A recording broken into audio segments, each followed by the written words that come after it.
Supreme court का बड़ा फैसला, 13 साल से कोमा में पड़े हरीश राणा को मिलेगी मौत। सुप्रीम कोर्ट ने आज एक ऐतिहासिक फैसला सुनाते हुए 32 साल के हरीश राणा को इच्छा मृत्यु की इजाजत दे दी। सर्वोच्च अदालत ने पहली बार इस तरह का फैसला दिया है। न्यायमूर्ति जेबी पारदीवाला और न्यायमूर्ति केवी विश्वनाथन की पीठ ने यह ऐतिहासिक निर्णय सुनाते हुए दिल्ली के एम्स को निर्देश दिया है कि हरीश राणा को तुरंत भर्ती किया जाए और लाइफ सपोर्ट सिस्टम हटाने की प्रक्रिया के लिए सभी आवश्यक सुविधाएं प्रदान की जाएं। आपको बता दें कि हरीश राणा पिछले कई वर्षों से एक ऐसी स्थिति में थे जिसे चिकित्सा विज्ञान में परमानेंट वेजिटेटिव स्टेट कहा जाता है। राणा 13 साल से 100% विकलांगता और क्वाड्रिप्लेजिया से जूझ रहे थे। वे सांस लेने, भोजन करने और अपनी दैनिक देखभाल के लिए पूरी तरह से कृत्रिम चिकित्सा सहायता और मशीनी जीवन रक्षक प्रणाली पर निर्भर थे। डॉक्टरों की रिपोर्ट के अनुसार उनकी स्थिति में सुधार की कोई संभावना नहीं बची थी। इतना अहम है, उसकी किस तरह से व्याख्या कर सकते हैं? देखिए, आज हरीश राणा के केस में लव, मेडिसिन और मर्सी के बीच में एक जो डायलेमा था उसको क्लियर कर दिया और राइट टू लाइफ के साथ राइट टू डाई का भी एक फ्लरिश कर दिया है, एक कॉन्सेप्ट पूरे देश के लिए। और हरीश राणा के माता पिता ने 13 साल उसकी सेवा की, लेकिन कोई रिकवरी नहीं थी फर्स्ट सेकंड बोर्ड की बाद भी।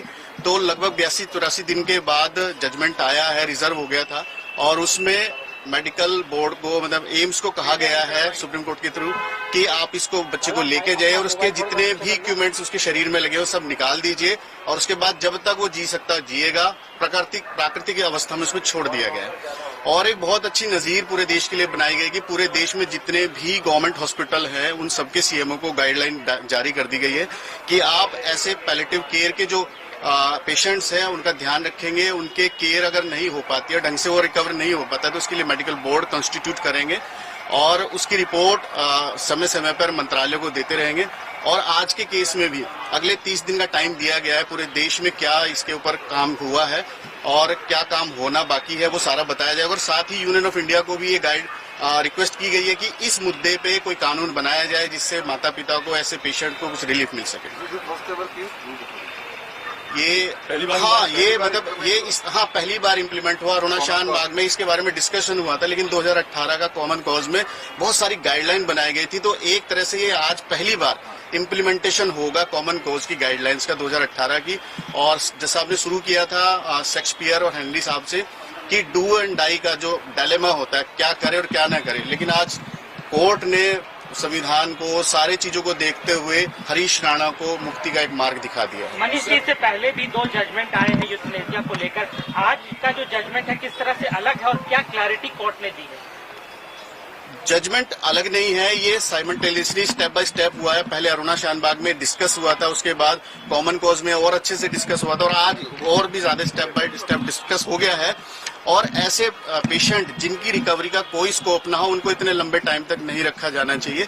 उसके ऊपर मेडिकल बोर्ड बनना चाहिए, उसकी रिपोर्ट आनी चाहिए और अकॉर्डिंगली उस पे मेडिकल बोर्ड को, डॉक्टर्स को अपनी ओपिनियन देके उसके साथ न्याय करना चाहिए। सर, हरीश राणा की बता दीजिए कि क्या स्थिति थी, कैसे थे, कब से वो मामला क्या था पूरा? नॉर्मली 21 साल की एज में वो बीटेक पढ़ने के लिए पंजाब यूनिवर्सिटी गया था, चंडीगढ़ में था। वहां से 4th फ्लोर पे, फर्स्ट ईयर में ही 4th फ्लोर पे से वो गिरा दिया गया।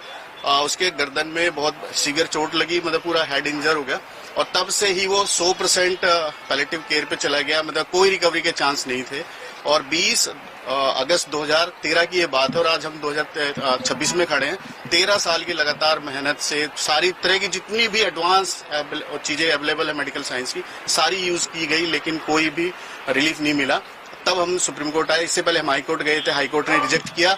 उसके बाद सुप्रीम कोर्ट आया, उसके बाद भी सुप्रीम कोर्ट से भी एक रिलीफ मिली थी। अब 3rd स्टेप में हम एमए में आए थे मिसलेनियस एप्लीकेशन लेके और जिसे अलाउ कर दिया। क्या दिक्कतें आ रही थी परिवार को, उसके माँ बाप की क्या स्थिति थी, उनको क्या दिक्कतें आ रही थी? देखिए, सबसे ज्यादा होती है अपने बच्चों के लिए माँ बाप को कि उसकी केयर हो जाए। मेडिकली वो नहीं सेटल हो पा रहा था, ना ही रिकवरी हो रही थी। 13 साल से सिर्फ सेवा सेवा सेवा और कुछ भी नहीं, कोई सिंगल रिएक्शन नहीं। और एक माता पिता के लिए सामने उसका बच्चा जिंदा लाश बन कर है, उससे बड़ी विपदा कुछ नहीं हो सकती एक माँ बाप के लिए। तो कोर्ट ने परिवार वालों की बड़ी हाँ, परिवार वालों की बहुत धैर्य की तारीफ करी, इतनी ज्यादा करी, और बनता भी है। इतना सेवा आज के टाइम में, इतनी सेवा करना ये अपने आप में बहुत आउटस्टैंडिंग बात है। तो वो करी है, तो कोर्ट ने भी उसे अप्रिशिएट किया और पूरा देश अप्रिशिएट कर रहा है। ब्यूरो रिपोर्ट, टीम मानस न्यूज।